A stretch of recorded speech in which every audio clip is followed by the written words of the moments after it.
Well, fellas, if your year has been as busy for you as it has been for us, give me a little comment down below with an emoji saying, yep, we are slammed. Job after job, just non-stop, and it's been awesome. And I was thinking, well, it feels pretty warm for the middle of February. Well, it's actually already March. I don't know where the last 2 months went, but they flew right on by. Beginning of this year, I placed an order for 2 new trucks. Ran 4,500 for my dad and a 5,500 for myself. And I'm very surprised that the first truck was my dad's and it showed up 2 months after we placed the order. Who would have figured? With everybody going out and about saying that the lead times on these trucks, you might not see it for a full year. We ordered ahead and they showed up earlier than expected. It worked out so much better for us just to go ahead and order these trucks brand new, exactly to the specifications that we needed, such as gear ratio, cab to axle length, trim package, crew cab, regular cab, all the above, even down to the GVWR sticker to meet certain DOT, BS. A lot of you guys battled with me in the comment sections about getting a slightly used truck and modifying it to the gear ratio, add leather seats, content builder, if you will. Well, I'll tell you guys this much. I have more content than I have time now. My little boy just turned a year old, so I'm trying to spend as much time with him as I can and still knock out these projects. So when it comes to buying a work truck, I like to emphasize the work truck being going to work rather than being worked on. So you'll see my, some frustrations and learning curve throughout this video as it goes on. But at the end of the day, very happy the first truck showed up. Ordered them in Idaho. Only one's there right now. The second one shows up, we'll go and pick them both up. But we ordered them through Peterson, Stampede, Dodge, Chrysler, Jeep, Ram. I believe that's the way they go. I don't know. Ram is at the end of it ever since Tony and Fiat took over. I think the trucks have been phenomenal. Very happy with them and very much looking forward to these new trucks. But stick to the video to see why I think we as a group and industry got rid of the manual transmission. It was planned and we fell into the trap.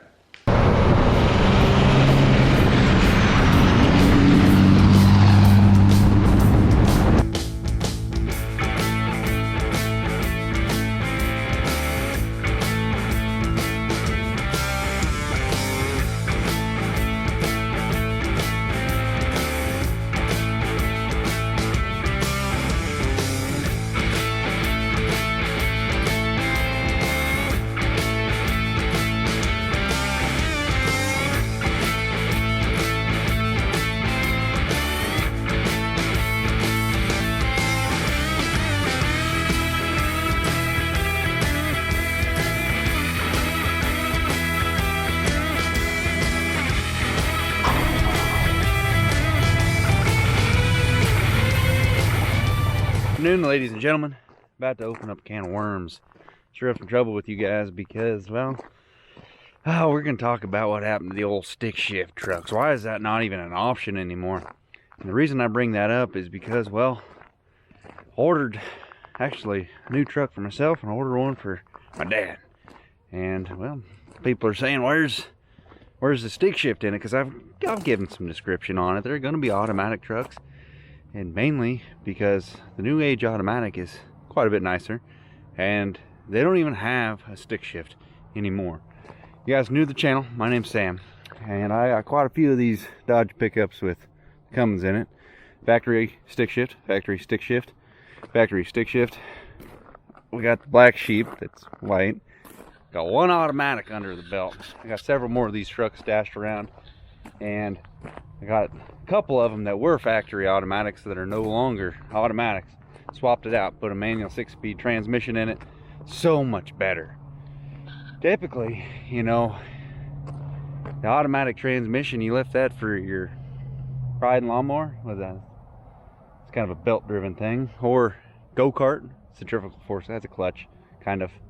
Anyway, you hit the skinny pedal and go. Your girlfriend or your wife's rig, going to town, grocery shopping, runabout car, automatic. That's just the way it's always been. Nothing wrong with that. It's easy. If your girlfriend has a stick shift truck, or possibly the first time you ever met your gal, and she was driving a stick shift mobile, gosh dang, she was raised a little bit different. She meant trouble, so watch yourself. Taylor, actually, first time I met her, she was driving her old man's Ford, but it was a stick shift, so I thought, Pretty neat. But we use this truck over here for an example on what happened to the stick shift. They were factory automatics at one point in time, and I just deleted on that because we don't need that kind of negativity in our lives. So this truck here is going to be the center point of all our examples. Now, I've owned every pretty much variant of the Dodge diesel truck there is. First gen, only on the automatic though. That's where I lack it, because I didn't have the 5-speed manual version in a first gen. But all the second gens, all the third gen, fourth gen, I've owned them all. Every manual or automatic transmission they've thrown at one of these things. And the automatics, up until more recent years, have pretty much been the same automatic throughout the last century for Dodge. I don't know what they did. Point being, when you went and got a truck, you weren't going to go get an automatic. If you're going to do towing, especially with these old Dodge second and first gen trucks, third gens, they did a little bit better. But if you're going to go get a truck to go use it, you'd get a stick shift. First reason, it's a stick shift. Come on. Second reason, more horsepower. More factory horsepower. If you didn't want to tinker with your warranty, you didn't have to mess with nothing, because it already came with more horsepower than your neighbor Earl. You suck, Earl. Got more horsepower than you. And you got the stick shift every time you let up the clutch. Direct drive, pretty much. Well, fourth gear would be your direct drive. You had a 5-speed. Fifth gear would be, anyway, different subject. But you know what I mean. The truck had power. How it worked with one of these automatic trucks, when this wasn't automatic, it's not anymore. You go first gear, through the converter. Second gear, through the converter. Third gear, through the converter. Fourth gear, halfway through the converter, and then it'll lock up. You get lock up until you're already moving. Lock up is such, like, you get the whole power of the engine and everything when it gets locked up. It's not burning through the converter. You can hit a little button on the dash to drop it down in the hole. So third gear would lock up, but still, you're slipping through 1 and 2. Creates more wear and tear via extra heat in the transmission. So back then, you didn't care to get one of those. Factory automatic came with 180 horsepower. Factory stick shift came with 215. Huge upgrade for back then, I would say. Nowadays, that's a laughable number. Automatic, you got the less horsepower. You got the stick shift, you got what you wanted. You had to go through the gears, and you got the more horsepower. This is what happened later on down the line. Is, I believe it was in 04.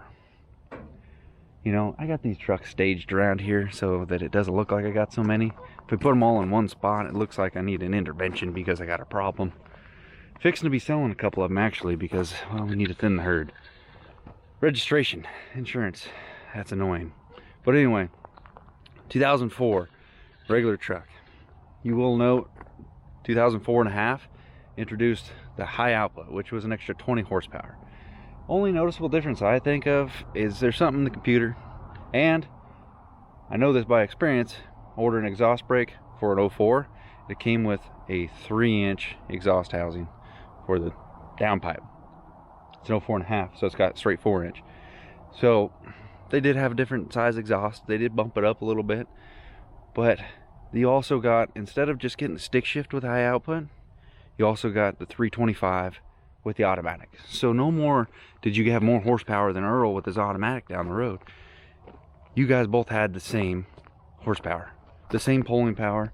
Automatic, they're always going to be quicker. Unless you're just a complete Leroy the Savage with it, you're not going to outdo the neighbor with an automatic and the same horsepower.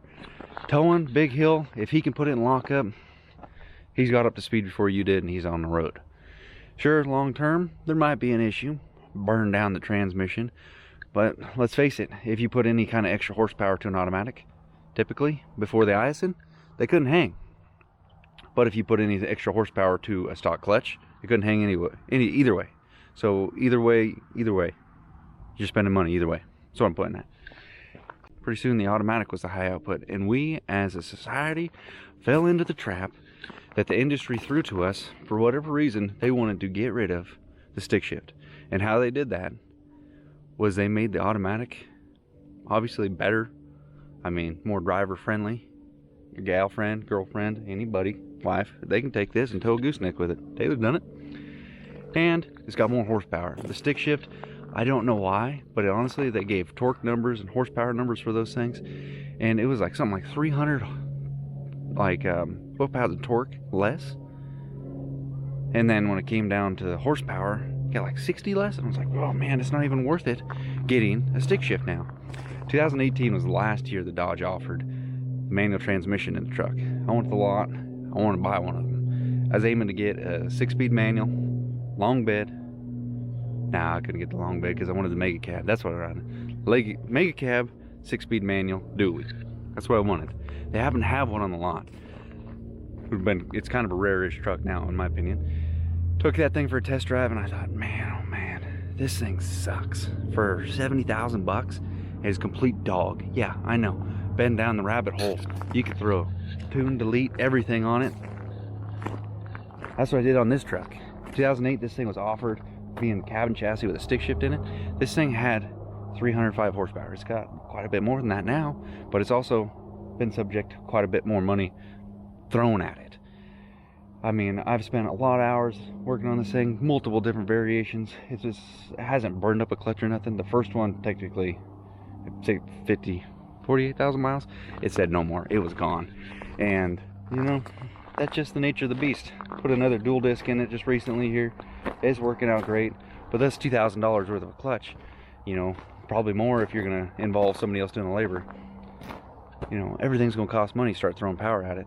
And it just develops a big rabbit hole. And I thought, if you're going to spend $70,000 on a truck, why would you plan on just tearing into it unless you're just out for, you know, YouTube content?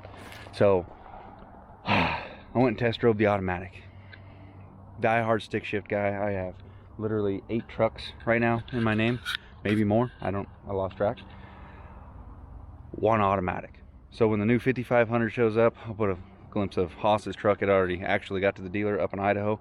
Going through Peterson Ram, talked to Evan, gave a heck of a deal on it, and the truck showed up. The first one actually showed up 2 months early.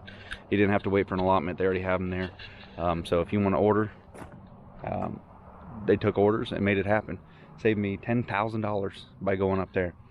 But when mine shows up, 5500, it'll be just like this, except for a 5500, obviously. Laramie, because I gotta spoil myself. That 5500 just didn't have any of that. Whole point of all this really was, I keep getting people asking if I'm gonna manual swap. But when's the manual swap coming? Fellas, it ain't coming. If you're gonna spend 70, 80,000 bucks on a truck just to tear it down and take out, honestly, I think one of the better parts of it, I honestly do like the ISN transmission.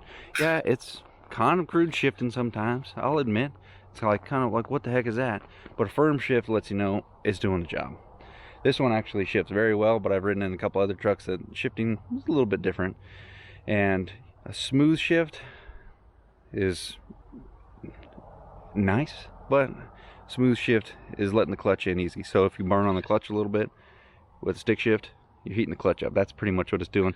It's very, very tiny amount of wear and tear, but that's how I justify that. But anyway, the new truck's going to have the ISN in it. I am very much looking forward to that. It's going to make life a lot easier in certain situations. Going to be deleting on the old daily work truck being a manual. That's fine. That's fine. But I am definitely not going to go through the trouble of taking out a perfectly good automatic transmission out of a very capable truck and putting in, I would say, a weaker transmission. Being that, you know, I'm just saying it. I don't have anything to stand that up, but I'm just saying it. So I'll answer the question, no, I'm not going to be manual swapping any of the new trucks. And I will tell you this much, there will be a regular cab dually coming up for sale. Probably a 24 valve coming up for sale. One's an automatic, one's a stick shift. You guys know which one's what. And the new Diamond Mini Buddy, not Little Buddy, Mini Buddy has been ordered. And the yellow trailer will be getting the truck on out of here. But I think I covered everything I wanted to in this video about just, you know, the situation. I got the cameras just flashing on you guys. It's almost dark. It's picking up some light. Rambling. See you guys in the next one. I gotta get ready for work tomorrow. Now, more manual swaps. Anything that is 4th gen and up, manual swap, no, not at all. I'll see you guys in the next one. Let me know what you guys' thoughts are down the bottom. Us as a group said we'll take horsepower over the stick shift lifestyle. Fell into the trap, but whatever. It's fun. We'll see you.